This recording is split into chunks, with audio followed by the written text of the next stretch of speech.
Bom waktu di Timur Tengah. Korps Garda Revolusi Islam Iran (IRGC) memperingatkan kepada seluruh negara tetangga di Timur Tengah bahwa siapapun yang menyerahkan tanah, air, atau udara mereka untuk operasi militer Amerika Serikat melawan Iran tidak akan lagi dianggap netral, melainkan sebagai musuh langsung Republik Islam. Menurut Wakil Politik Angkatan Laut IRGC, Muhammad Akbar Zadeh, negara-negara tetangga adalah teman kita. Tetapi jika wilayah mereka digunakan untuk menyerang Iran, itu berarti permusuhan langsung terhadap rakyat dan kedaulatan Republik Islam. Pernyataan ini menyiratkan bahwa bahkan penggunaan fasilitas militer, pangkalan udara, atau jalur pasokan oleh AS akan dianggap sebagai tindakan perang terhadap Tehran.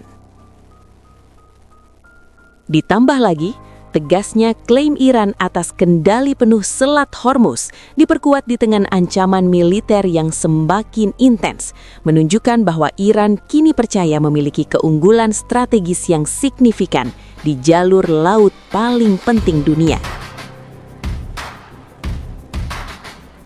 Amerika siap menyerang. Iran menyiapkan balasan yang belum pernah terlihat sebelumnya.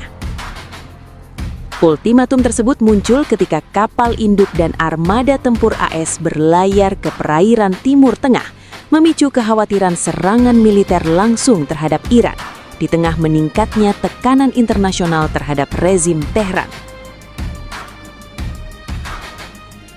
IRGC telah menegaskan bahwa siap menghadapi serangan militer apapun dengan respons yang jauh lebih keras dibanding sebelumnya, termasuk kemungkinan serangan balasan terhadap target yang tak terduga di kawasan jika AS memilih langkah agresif.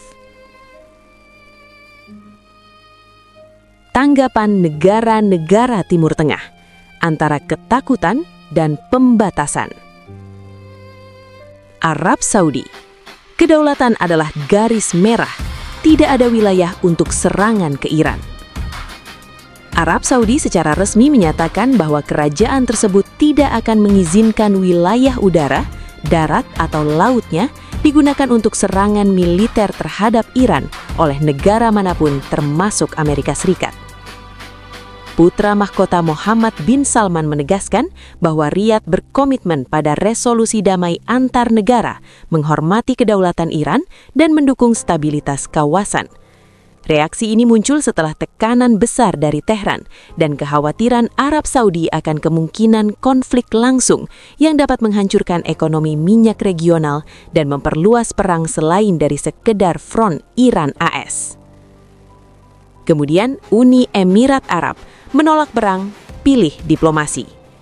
Menanggapi ancaman IRGC dan ketegangan yang meningkat, Uni Emirat Arab menyuarakan kekhawatiran mendalam terhadap potensi eskalasi konflik dan secara tegas menolak peran aktif dalam operasi militer terhadap Iran. UEA menegaskan pentingnya diplomasi dan dialog untuk menyelesaikan sengketa regional serta mencegah kekacauan lebih lanjut. Sementara Qatar mengecam ancaman dan menolak kesempatan ikut dalam serangan. Qatar ikut bersuara keras menolak gagasan menyerang Iran di wilayahnya.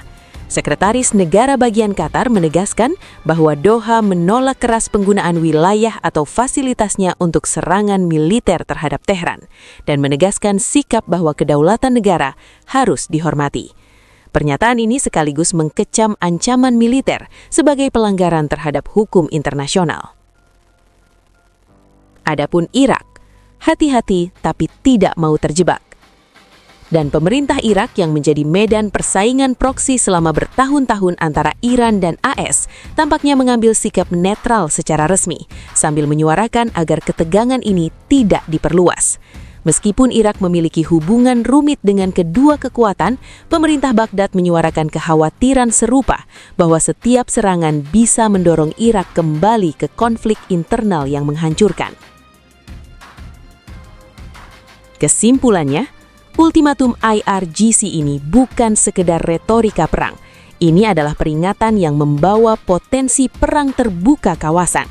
Negara-negara Timur Tengah kini berada di persimpangan berbahaya antara tekanan Amerika dan ancaman Iran, bersikap tegas menolak atau terseret ke konflik yang dapat mengguncangkan stabilitas internasional dalam skala besar.